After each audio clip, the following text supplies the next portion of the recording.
Paltrocast. Nate, Sput, Nate. Not sure what the correct order is, but thank you for taking the time. So we'll first throw it to Sput and we'll go with a two-parter. We'll say, how are you and where are you? Because you were just on the road and you're back on the road in a couple of days.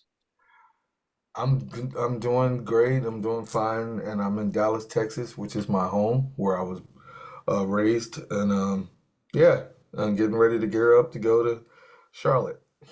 Got it. Same two-parter, you, Nate. How are you and where are you? Because I know Snarky Puppy and its members are kind of everywhere.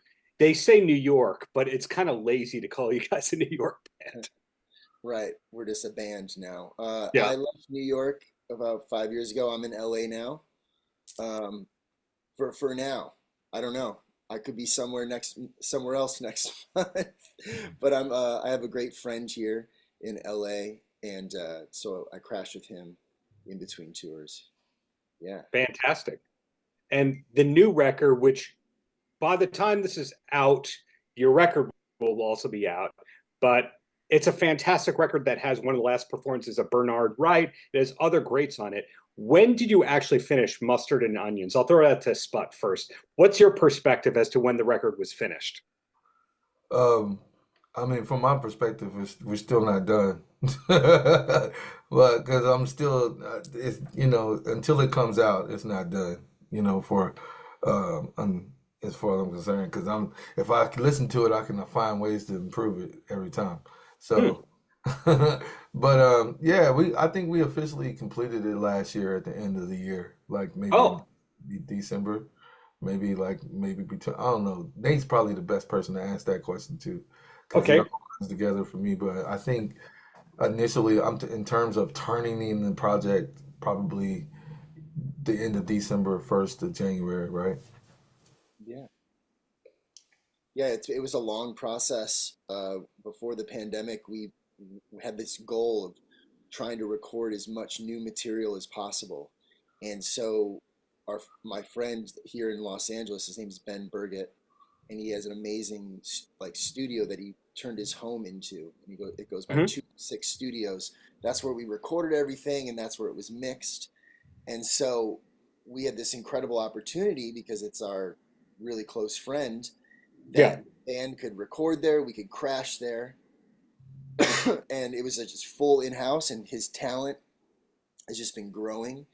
And Sput and I really liked the sound that he was getting out of his house and out of his studio, and so it started. And then we all know what happened, and then we sort of picked it back up and finished it in musically in like 2022, and then got some features and finished that up in like 2023, mixed it towards the back half of the year. So it was definitely a long process where we kind of didn't work on it, I would say, for almost 2.5 to 3 years in a row. So Oh, 2.5, I would say. And I mean, maybe we were listening to it, so it's like debatable of like what working is, right? We're thinking about the music, but it was a long process. so I assumed because we lost Bernard back in 2022 that it had been in the works for a couple of years. So you just answered that whole wonderful question. Now, when in the process did Eric Gales become part of this album, and or how did he become part of this record? Who knew Eric? Well, I mean, we all know Eric from just being in the music industry for as long as we've been in the industry. Even Nate has been in the game for probably 15 years now.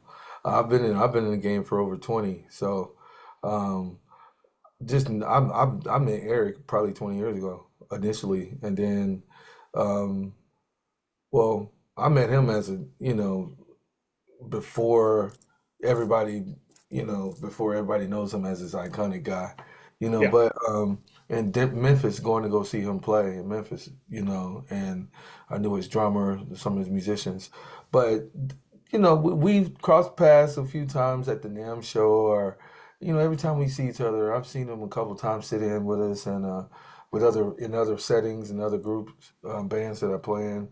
And I think I was in Carolina. That's where he lives. I was in South Carolina with a band called Kamani, and he came and sat in. I was like, man, look, we gotta do something with you and Ghost Note, you know. And every time we see each other, we've been, yeah, when we gonna do that? When we gonna get that Ghost Note thing collab happening? And I had the idea that maybe we could make it happen for this, but I always wanted it to be something very intentional. And honestly, if I'm honest, this wasn't the most intentional thing. After the fact, we was trying to see who we can get to feature on this song, and bell ringer went off and was like, maybe we can get Eric, you know, this Eric could kill this, you know, because it was gonna be between Eric and the saxophone player for the Parliament, Gregory John Johnson or whatever his name. Um, and and I was like, oh, we really wanted Maceo, but Maceo after the pandemic, Maceo stopped playing, and that was just you know, that was a lifeline, that was a long shot anyway. But and I asked Eric if he could do it, and he said he was on tour, and I didn't think it could be done. I told him I had deadline, and he said, say less. And he sent it back to us in like less than 24 hours. You know, the 24 hours later, he sent it back to us, in other words. But, and then it came back like that. So, yeah. Relationships is really the most important because it's important to know who's out there and to know who is, who the geniuses are, but it's a whole nother thing to have a relationship with them. Yeah, And the geniuses and the ones that are willing, that want to collab because they like the music and the yeah, musicians, you know? I mean, it's inspiring because they do that because they see something you're doing as inspiring to them. So it's just dope to have friends like that out there. We have them. We've been blessed and favored to have those kind of friends everywhere. So Yeah, Mutual Appreciation Society. Now, hearing that saga of Eric Gales makes you wonder: did Joe Bonamassa and or what's his name, Josh Smith, secretly engineer or produce that track for Eric? um, I don't know. He said uh, he used his typical guy. yeah, who uses people? So we don't know. Yeah, Probably yeah. so. You might have had an uncredited superstar production credit. That's what I'm getting at. Well, at least whatever happened for them to get the files to us, I don't know. But once the files got to us, it's all been buried. Um, but yeah, that might be a thing. That might be an underlying connection there. Yeah, So, so Carl Denson and Casey Benjamin and Jay Jennings, lots of great talent. Are the features the last thing that gets done on the record? no, it just depends. It just depends. Casey Uh, recorded his, Casey recorded the song with us. yeah, Oh, that was like in 2019, or 2000, maybe 2000, yeah, 2019 when we Yeah, started.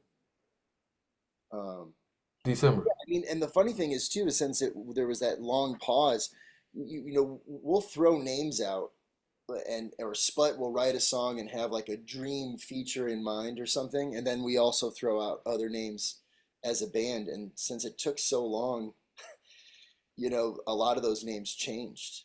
So it's really interesting. Like in a different time and a different dimension, this Yeah, record sounds different.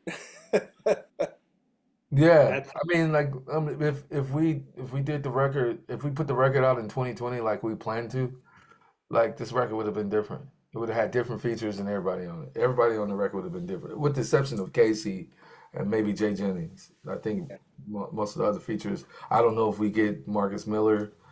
I don't know if we get um, Trap, Travis Toy and all these other Right. guys. But it's with this album. Sorry to rudely interrupt you for the first of many times here, Nate, but with this album being done but having taken a long time, are you thinking about a future EP? Are there leftovers, or are you just done with albums? No, we got plenty of music. Yeah. I mean, before we would release an alternate version, that to me is always feels like an anniversary release. Like 10-year anniversary of the record or 20-year, and we release something like a throwback with some rare footage. But we have records that are, I mean, Yeah. we have an actual documentary and record that's like one that is done, Oh, sitting on the shelf, and then we have a record that's in the box that we're working on, and Yeah. so In other words, to answer your question, is there music left over? Yes, from that. Were those recordings? Yes.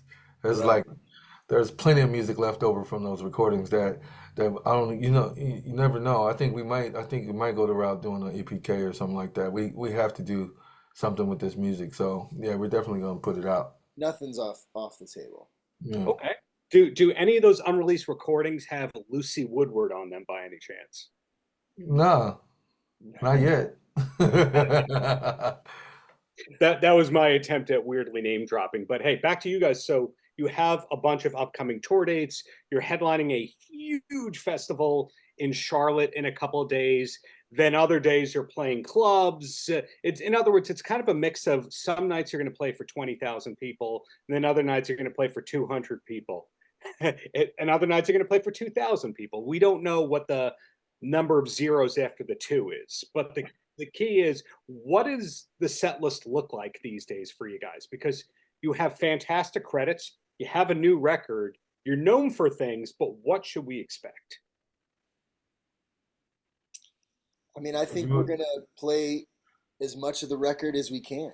You know, some of this stuff you record it and then you listen to it and think, okay, well, how are we gonna do this live? And with all the layering and things, and then ultimately also the way something live communicates to a crowd versus when you're listening to it in headphones or in the privacy of your own home, it's just a different experience. And so like arrangements will change, and Sput, will come up with some real clever tricks, and he normally throws them at us like the week before a tour. So the whole band is definitely expecting some cool surprises to even be thrown at us from Sput.